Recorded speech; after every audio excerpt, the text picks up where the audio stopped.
북한 정세가 아주 그 미사일 너무 막 쏴대고 그러잖아요. 참 김정은이가 불안한 거죠. 예. 주변의 그 강대국들, 러시아나 이제 중국들 이런 정세가 뭔가 자기가 이렇게 자기한테 되게 유리하다고 생각하는 것 같아요, 아마. 그러니까 자기도 좀 뭔가 새 정부도 들어오고 정권이 바뀌고 이렇게 하면서 그런 좀 우리 한국에 뭔가 이런 위협적인 이런 도발 행동들을 하는 것 같아도 결국은 마음이 불안하고 뭔가 평안이 없기 때문에 그렇게 한다고 생각을 합니다. 지금 아마 북한은 그 코로나가 이제 한 3년째 돼가면서 그 중국이 너무 이제 제로 코로나라는 그 정책 때문에 국경을 완전히 봉쇄를 많이 해서 이게 너무 어렵다고 제가 소식을 들었습니다. 그 여름에 이제 제가 9월 달인가 그때에 브로커를 통해서 어머니하고 동생하고 이렇게 음성 메시지를 이렇게 주고받으면서 연락을 했어요. 그래서 300만 원을 제가 보내드렸거든요. 한 2년 만에 지금 연락을 하는 터라서 브로커들도 이게 연락을 잘 안 해주더라고요. 정세가 하도 그렇고 돈이 오고 갈 수 있는 그것도 잘 안 되는 것 같더라고요. 그래서 어쨌든 한 200만 원 정도 돼야 보내주겠다. 100만 원 정도는 아예 취급을 안 한다고. 예, 브로커들이 왔다 갔다 하는데 수고비도 안 된다고. 그래서 200만 원에 또 신랑이 아직도 중국에 있거든요. 코로나로 갔다가 못 와가지고 아직 중국에서 있고 있는데 얘기를 했더니 좀 보태주겠다 해서 300만 원을 보냈어요. 근데 수수료가 얼마냐면요. 50%. 예, 수수료가 50% 그래가지고 150만 원 정도가 이렇게 아마 가는 것 같습니다. 근데 동생이 이제 밖에 동생한테 이제 스마트폰이 있더라고요. 그래도 북한도 이제 스마트폰 정도는 되는데 인터넷이 어느 정도 되는지는 잘 모르겠어요. 근데 음성 메시지를 보내면 제가 이렇게 듣고 또 제가 또 얘기를 해서 이렇게 보내주면 브로커들이 오간에서 막 받아서 연결해서 전달해서 이렇게 듣는데 제 동생이 핸드폰이 있다 보니까 그 브로커를 밖에서 만났더라고요. 집에 못 오게 하고 집에 오면 이제는 너무 신임이 깨어져서 서로가 서로를 못 믿는 거예요. 그러니까 브로커들이 왔다가 우리 집을 꼬장하고 가버리면 또 와서 이제 보이부에서랑 오고 이러니 그런 것 때문에 밖에서 이제 만났고 돈을 받으면 막 도망친대요. 돈 받고는 따라오지 말라고 하고 막 이렇게 그 정도로 이제 사람들이 신임이라는 게 전혀 이제 그런 관계가 없고 저희가 뭐 인권이라는 말 자체를 단어 자체를 저희가 들어본 적이 없어요, 사실. 예, 한국에 와서 그런 인권이라는 단어도 들어보고 이랬기 때문에 이제 북한은 그 정도로 이제 많이 무너져 있거든요. 사람들이 돈밖에 모르죠, 이제는. 그러니까 나라가 이게 뭐 김일성이 김정일 믿고 살다가도 이제는 그게 아니라는 걸 알기 때문에 어떻게 하나 살아보려고 자기가 노력하지 않으면 죽음밖에 안 되니까 죽을 수밖에 없으니까 그래서 돈밖에 모르게 살더라고요. 이제 그러면서 나라 전체가 완전히 마약 병동이에요.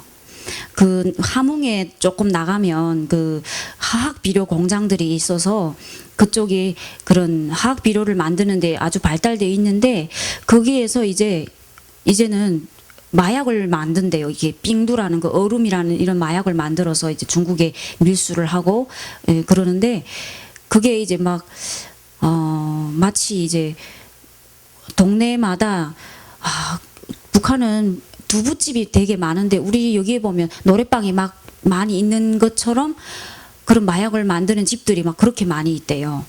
그래서 심지어 농촌 사람들까지도 이렇게 정말 힘든 보릿고개 때 감자 같은 거 캐서도 먼저 감자 캐가지고 배낭 메고 마약 사러 간대요.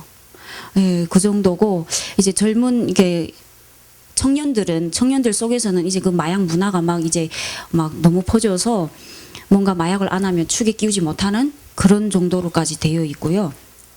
네. 그런 상황에 있습니다. 북한은 지금.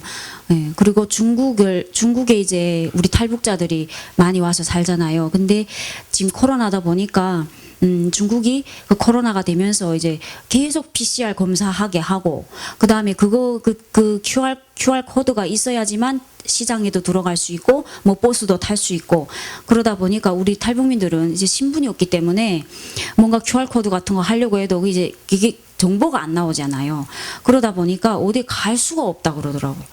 예, 갈 수가 없어서 정말 너무 갇혀서 이게 너무 힘들어 하더라고요. 지금 3년씩 가고 있으니까. 예, 그리고 그분들만 아니라도 지금 중국의 상황 자체가, 저희 남편도 그쪽에 지금 있긴 하지만 상황 자체가 계속 농촌 사람들인데도 계속 PCR 검사를 하게 하고 너무 힘들어 하더라고요. 저희 신학교 한 학급에 있는 전도사님이 이제 중국에 코로나가 시작되면서 갔는데, 시내거든요, 거기는. 근데 너무 이게 PCR 검사 매번 하니까 자기도 이제 지치고 막 힘들다고. 한국에 오고 싶어도 뭐 비자가 안 돼서 못 오고 막 그런 상황이 있는 걸 이제 포럼을 나눴거든요. 우리 탈북민들의 지금 남한에 와 있는 탈북민들의 현장에 대해서 조금 포럼을 나누려고 합니다. 저희는 사실 먼저 온 통일이잖아요. 예, 하나님이 어쨌든 세습 그런 정권의 3대 우상 숭배가 무너지는 그런 것들을 보게 하시면서 우리들을 먼저 이렇게 한국에 불러주셨고, 3만 탈북민이 지금 한국에 와 있는데 정말 그 속에서 제가 복음 받았다는 게 너무 날마다 감사 나와요. 정말 이거는 특히 또 이렇게 정확한 복음을 전달하고 그리스도의 삶직이 정말 나에게 실제 삶 속에서 저희가 누릴 수 있고, 이 구원이 정말 최고의 가치 있고 이런 것들에 대한 그 확신과 이런 것을 누릴 수 있다는 게, 알고 날마다 확인하고 누릴 수 있다는 것이 정말 최고의 축복이라는 걸 날마다 또 감사하면서 저희가 살고 있습니다. 근데 이제 우리 불신자들 그 남한에 와 있는 3만 탈북민 중에 이렇게 그 노년 지역에, 정말 인천 노년 지역에, 저희가 살고 있는 인천 노년 지역에 탈북민들이 가장 많이 살거든요. 거의 2,500명 정도 이렇게 살고 있습니다.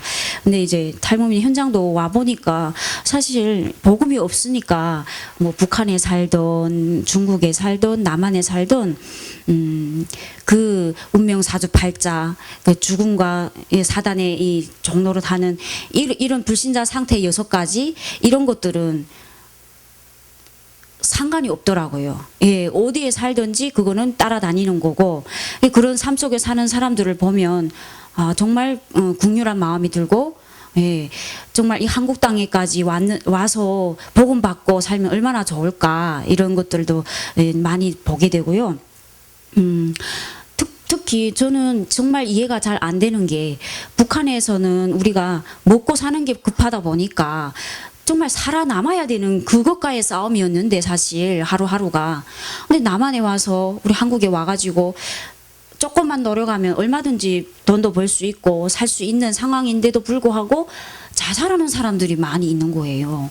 예, 저희 동네 아파트에도 막 자살했다는 사람도 보이고, 차에서 자다가 차에서 일부러 가스 켜놓고 죽는 사람도 있고, 아파트에서 떨어져 죽는 사람도 있고, 막 이런 현장들을 보니까 참 이게 복음이 없으면 배부르다고 행복한 게 아니구나라는 게 일단 제가 삶 속에서 먼저 깨달았을 뿐더러 우리 현장에 보니까 그런 상황이 많이 있더라는 거죠. 예. 며칠 전에도 우리 아파트에서 살던 한 남자분이 정말 차에서 일부러 뭐 가스 켜놓고 죽었다고 그러더라고요. 그래서 참 이게 심각하다, 이런 그런 것들이 보였고요. 그리고 또 막 그 몇 년 됐지만은 이성옥 모자가 굶어서 죽었던 그런 일도 있었잖아요. 그러니까 뭔가 자기 노력으로도 해결할 수 없는 그런 무기력, 예, 무능력, 이런 것들이 딱 잘 잡고 있는, 예, 그런 현장입니다. 그리고 북한에서 이제 중국에 넘어왔다가 많이 왔다 갔다 이렇게 잡혔던 사람들, 공안에 보안 그런데 잡혀서 매 맞고 감옥 갔다가 이렇게 왔던 사람들이 이 정신질환, 네, 트라우마랑 이런 상처 이런 것들 때문에 사회 적응이 잘 안 되는 거예요. 직장 생활도 어렵고 인간관계도 어렵고 사회 적응이 잘 안 됩니다. 뭔가 이렇게 회사나 또 식당이 간단한 식당 일을 하더라도요. 인간관계가 이제 자기 마음에 뭔가 딱 이렇게 다치면은 그냥 연락을 딱 끊어버리고 그냥 다음 날로 안 한다고 그러고 뭔가 이게 사회 적응이 너무 잘 안 되는 그런 현장을 또 그런 사람들도 많이 보았고요. 이게 정말 그 우상숭배 그 70여 년 해방 후로부터 우리가 김일성 우상숭배 하던 그 원래 또 본질상 진노의 자녀이기도 하지만 거기에 저 북한이라는 땅은 정말 저주받은 땅이니까 그 속에서 살다가 정말 여기 와가지고 그 인간관계 하나도 제대로 이게 해결이 안 되는 이런 것들 많이 보게 되었습니다. 그리고 이제 그 저희가 북한에서 살 때도 사실은 배급제로 살았잖아요. 뭔가 국가에서 주면 먹고 안 주면 막 굶는 그런 상황에서 살다가 한국에도 오고 하다 보니까 우리 탈북자들의 현장에 보면 어떤 경우가 많이 있냐면요. 너무나도 이제 와서 노력해서 사는 사람들은 또 잘 살거든요. 어떻게 하나 내 힘으로 노력해서 일도 하고 뭔가 국민연금이라든지 미래를 생각하면서 대비하면서 이렇게 노력해서 잘 사는 사람들도 있어요. 그러나 그게 극히 적은 수라는 거죠. 그리고 거의 대부분 사람들이요. 복지 이게 사회 제도가 잘 돼 있잖아요. 우리 탈북민들에 대한 제도도 잘 돼 있고 그러다 보니까 그거를 많이 악용해서 살거든요. 예, 얼마든지 일할 수 있는데도 그냥 이제 그 나는 머리가 아파요. 우울증이 있어요. 이러면 이걸 병원에서 뭐 진찰이 나오지 않는 것들이나 보니까 진단을 때릴 수밖에 없어요. 약을 타서 뭐 먹든지 안 먹든지 그렇게 하면서 사회 이 복지에 많이 의존해서 결국은 악순환이 되더라고요. 이런 것들이. 저는 그런 현장 그런 부모들 많이 보거든요. 정말 이 사람은 일할 수 있는 사람인지 아닌지 우리가 보면 알잖아요. 그런데도 그냥 집에서 한국에 와서 이제 10년씩 넘어가는데도 계속해서 그냥 수급자로 살고 있고 그런 걸 보면 그 자녀들이 되게 안 됐구나. 자녀들한테 그런 영향이 말을 하지 않아도 꼭 가거든요. 그렇잖아요. 그러다 보니까 어디에서 어느 기관에서 뭘 준다더라 이러면 그런 데 찾아다니는 데는 엄청 발이 빨라요. 그리고 그거를 또 자녀들도 너무 이게 잘 알다 보니까 정말 어린 애들인데도 그런데 너무 빠른 거예요. 그런 것들을 보면서 너무 마음이 아파요, 사실. 우리가 이런 좋은 나라에 와서 정말 삽 하나 뜬 게 없는데도 이렇게 국민이라고 신분을 해주지 이렇게 살아갈 수 있는 조건을 다 해주는데도 불구하고 거기에 정말 묶여 살잖아요. 정말 함정과 틀과 올무에 딱 묶여가지고 거기에 이렇게 벗어나서 좀 뭔가 살아갈 수 있는 자력이라든가 이런 것들이 없단 말이에요. 그런 현장이 이제 대부분이에요, 사실. 그리고 정말 그런 것 때문에 일부러 이제 결혼을 했던 사람들도 막 이혼을 하고요. 가짜 이혼을 하고 그러다 보니까 그 가짜 이혼이 어느 날인가 정말로 진짜 이혼이 되는 거예요. 예, 그런 사람들도 많이 봤고요. 아예 결혼 등록도 안 하고 살아요.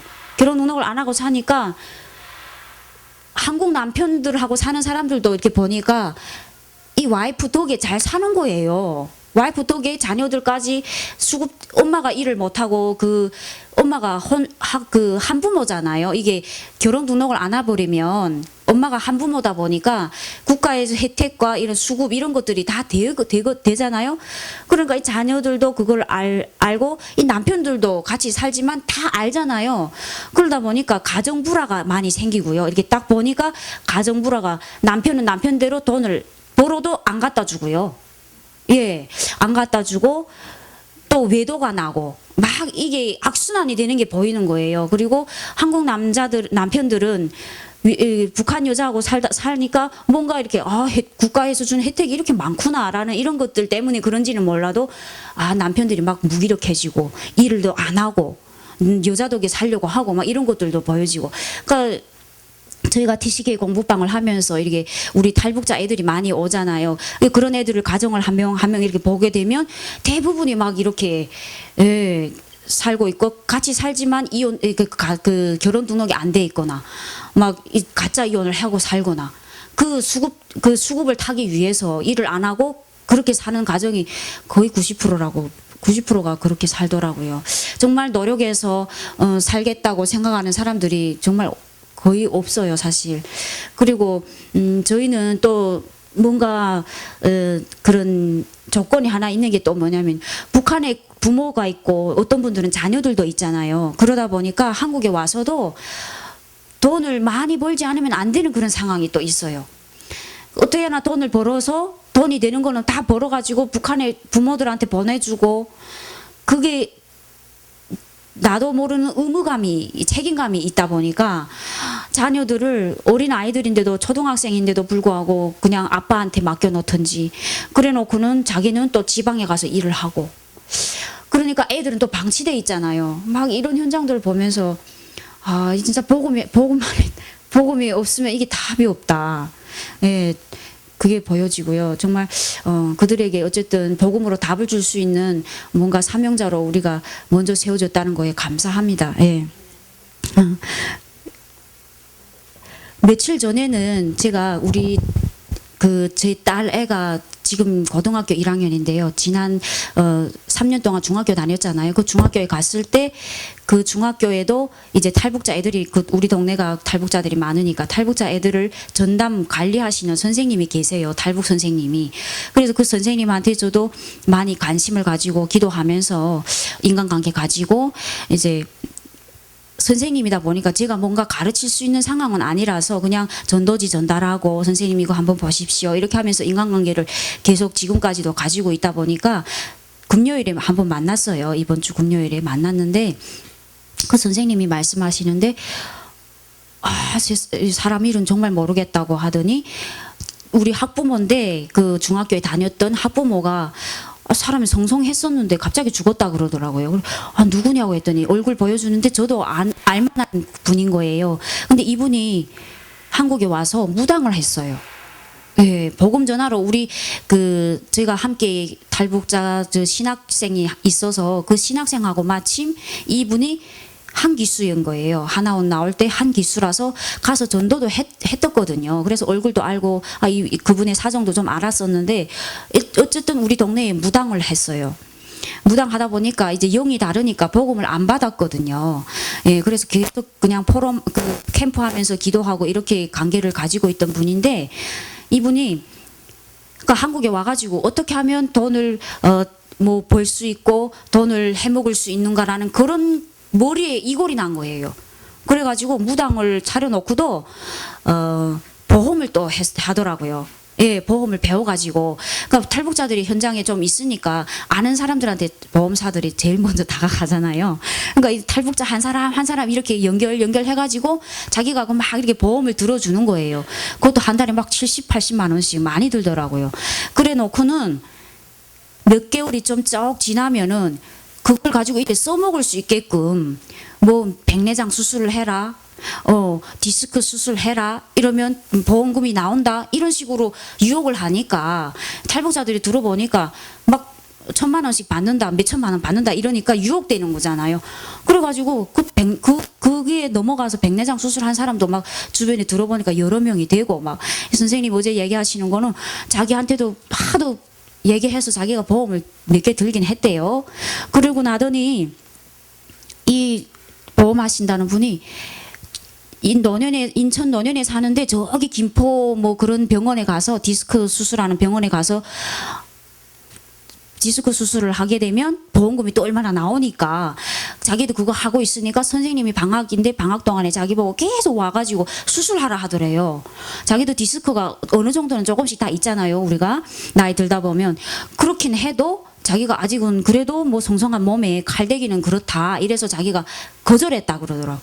근데 이분이 그런 식으로 이제 사람들한테 돈 버는 방법을 알려주고 자기도 많이 벌었겠죠. 그러다 보니까 디스크 수술을 했는데 2번이나 하게 됐대요. 근데 이거 2번 하면서 잘 안 돼가지고 염증이 생겨서 병원에 한 3개월 입원해 있으면서 3차 수술을 하려고 몸을 이렇게 병원에 입원을 해가지고 기다리다가 그 와중에 이제 3개월이 지나고 나서 입원을 해서 수술을 했어요. 했는데 우로사고 난 거예요. 동맥을 잘못 다쳐놔가지고 수술장에 들어갔다가 못 나왔대요. 그래서 죽었다는 거예요. 나이도 많지 않으신데 40대 중반도 안 됐더라고요. 그래 그거 딱 들으면서 선생님 저주라는 게 그런 게 저주입니다. 그 여자가 저희도 좀 아는데 무당을 했고 그러니까 알잖아요. 선생님도 알다시피 무당을 했고 그런 현장을 이렇게 보면서 귀신도 역시 자기만을 섬겨야 되는 오직을 안 하고 막 세상 나가서 보험한다 저런 거 한다 하면서 막 돈 벌러 다니니까 완전히 막 그렇게 빨리 데려갈 줄은 또 몰랐어요 사실. 근데 그렇게 빨리 죽었다고 하니까 저도 깜짝 놀랐거든요. 그리고 선생님은 또 아직은 뭐 잘 모르시니까 이분이 죽고 났는데 아들이 대학생이래요. 이제 커가지고 대학생이 됐는데 장례식장에 자기가 갔는데 그 아들이 있으니까 자기가 어쨌든 선생님이었잖아요. 그러니까 야 아무개야 넌 어떻게 하겠니? 이제 엄마 없어가지고 어떻게 할 거야? 했더니 자기가 깜짝 놀란 게 선생님 괜찮아요. 엄마가 보험 많이 들어가지고 20억 나오는 거 있잖아요. 괜찮다 하더라는 거예요. 자기가 거기서 더 쇼크 먹었다. 참 선생님 그래가지고 포럼을 한 게 선생님 그거 보세요. 그게 20억이 선생님 그 아들한테는 큰 돈일지 몰라도 망하자고 하면 순간이 아니겠냐. 그렇죠. 그게 바로 저주라는 겁니다. 선생님 했더니 알겠다고. 오늘 그렇게 참 만나게 한 게 그런 현장을 하나님이 또 보여주시고 주변에 그 여자를 통해서 막 백내장 수술하고 이런 분들 막 들려오는 게 있잖아요. 친구들 통해서. 하나님이 참 이게 그 돈에도 인격이 있다고 정말 이 불법으로 막 그런 돈에 미쳐가지고 돌아다니니까 마귀가 정말 지옥으로 끌고 갔구나 이게 보여져서 참 그런 현장입니다. 사실 이게 그래서 먼저 온 정말 통일인데 현장은 들여다보면 정말 불신자 정말 12가지 상태가 그대로 있는 그런 현장이고요. 그렇지만 우리가 그 속에서 희망을 잃지 않는 것은 하나님이 보실 때는 우리가 한 사람 한 사람 이게 전도하면서 복음을 전하면서 이렇게 들어보면 아무리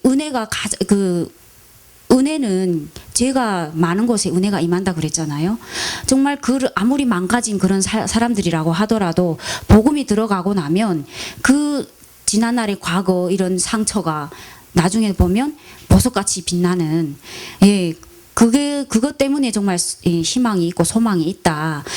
그 예비된 제자, 예비된 그 충성된 사명자 이런 사람 한 사람을 찾기 위해서 우리는 또 그런 현장을 보면서도 그게 또 하나님의 한과 이런 걸 가지고 눈물로 기도하는 지금 그래서 저희 교회에서도 계속 기도팀이 있어요. 그래가지고 매일 나와서 기도하고 하나님이 보내주시는 사람들 그 사명자로 세워질 수 있도록 기도하면서 그래도 봤을 때는 우리 출애굽 했을 때 1세대들은 다 죽었잖아요, 사실.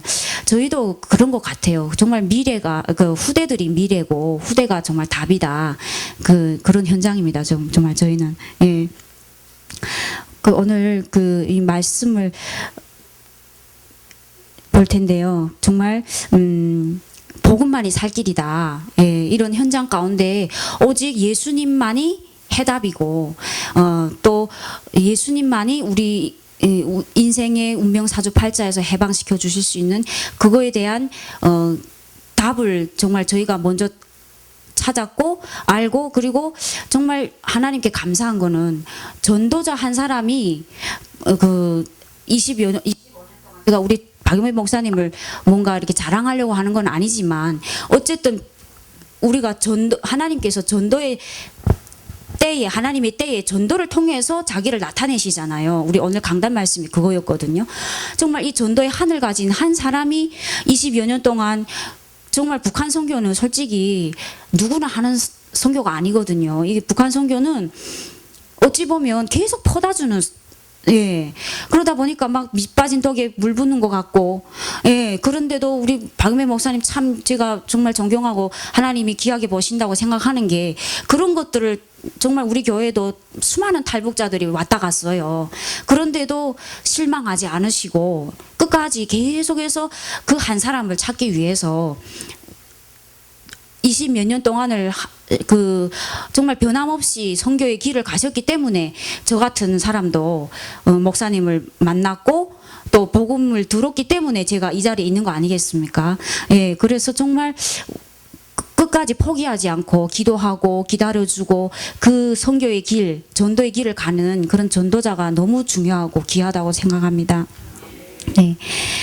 오늘 그 이스라엘 나라는 그 사마리아나 이스라엘은 그 예루살렘 두 나라가 이렇게 분열이 됐잖아요. 그거는 우리 지금 대한민국과 북한이 이렇게 분단되어 있는 상황과 너무나도 비슷한 상황인데요.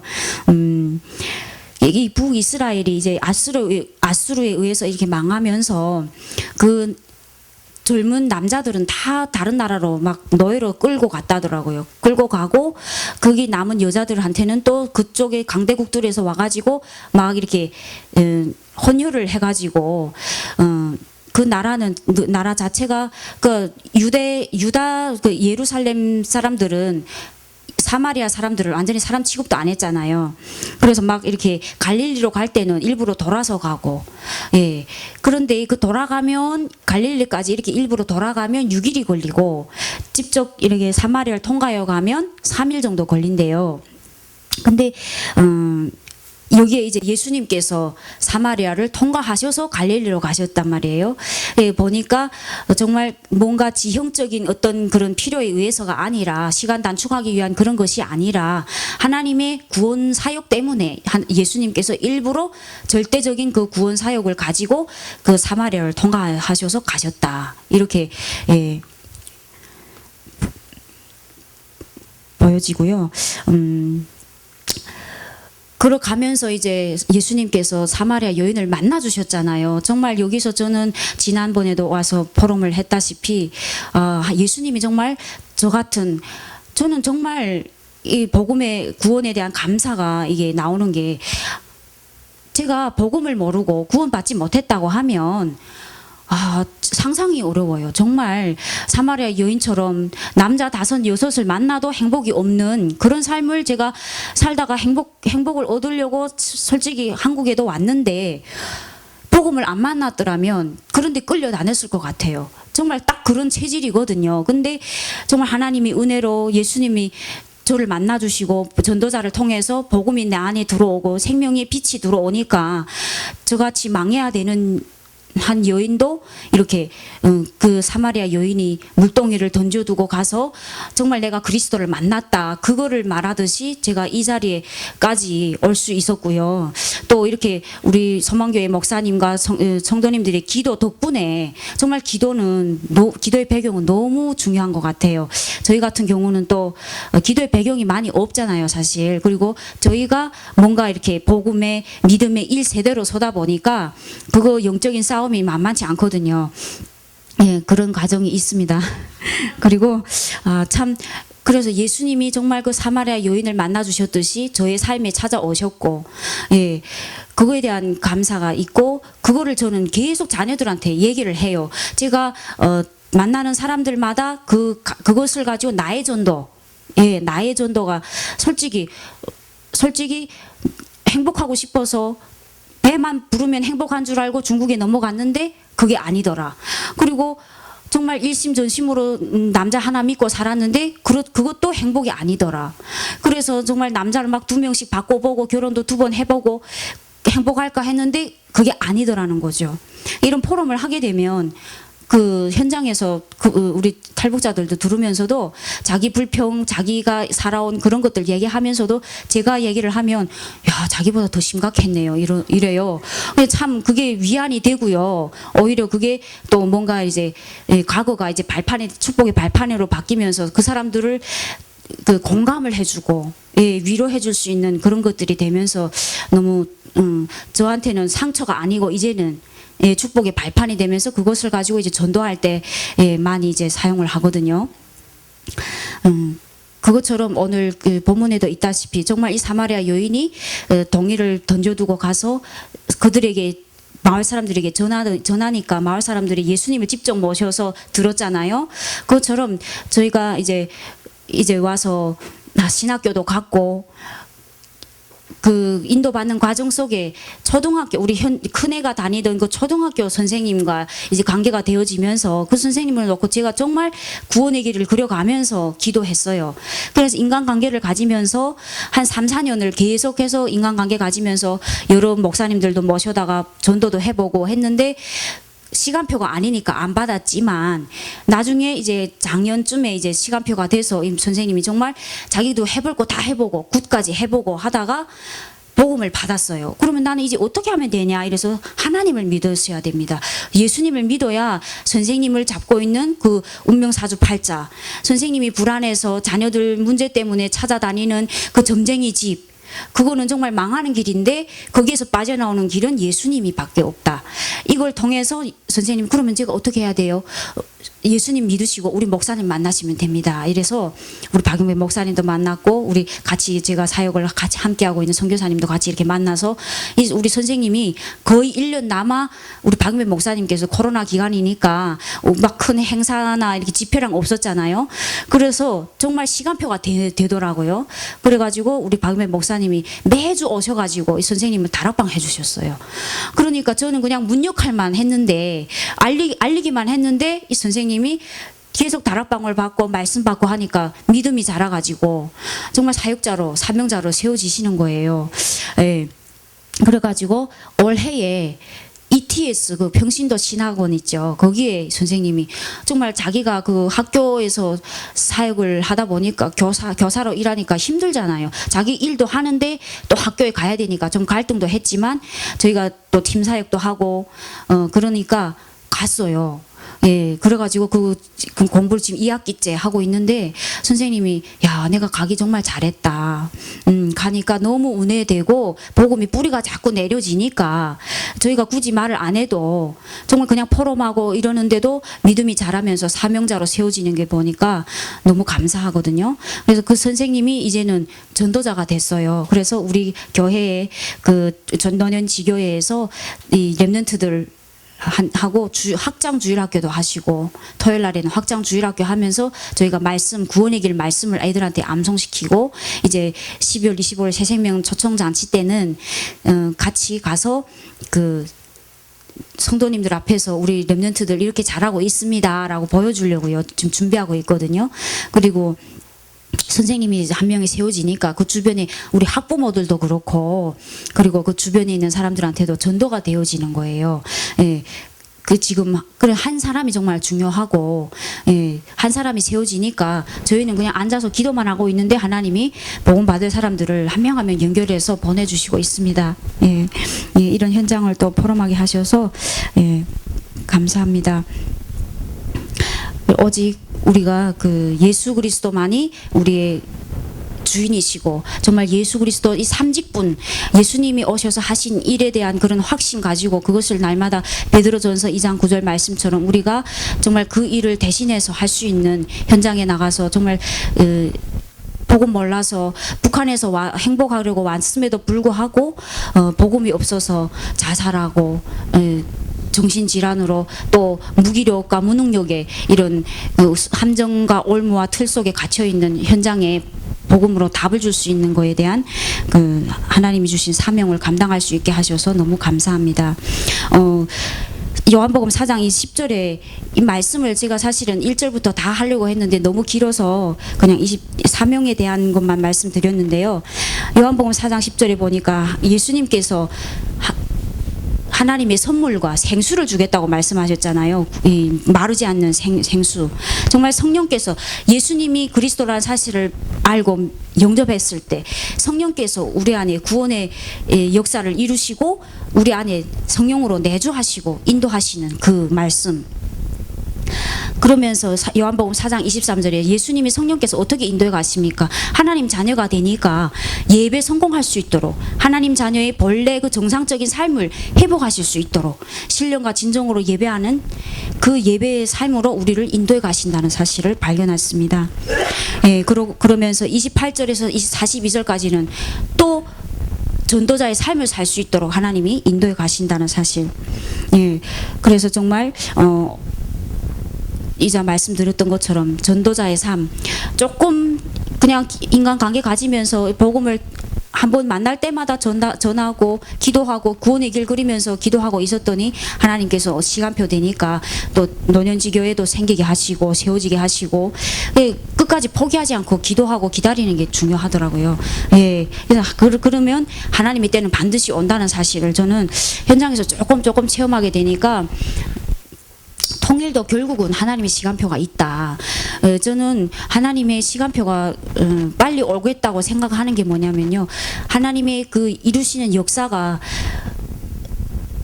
그 70여 년 동안도 하나님이 이루시려면 언제든지 하셨을 것 같은데, 지금 이 시대에 하나님께서 그런 고난의 행군이라든가 그런 사건들을 터뜨리시면서, 어려운 그런 과정들을 터뜨리시면서 그 복음 받을 자들을 다 흩으셨잖아요. 흩으셔가지고 지금 한국에 먼저 오게 하셔서 이 복음 듣고 사명자로 하나님이 세워 가신다는 거는 분명히 하나님의 시간표가 가까이 오고 있다라는 그거에 대한 제가 확신이 있습니다. 예. 정말 며칠 전에 그 유튜브를 보다 보니까 그 이렇게 국회의원들이 그 국회에서 뭔가 자꾸 이렇게 질문하고 대답하는 이런 것들이 있잖아요. 근데 지금 통일부 장관이 된 이인영인가 하는 분과 그 조정훈인가 하는 그 국회의원이 통일에 대해서 얘기를 하더라고요.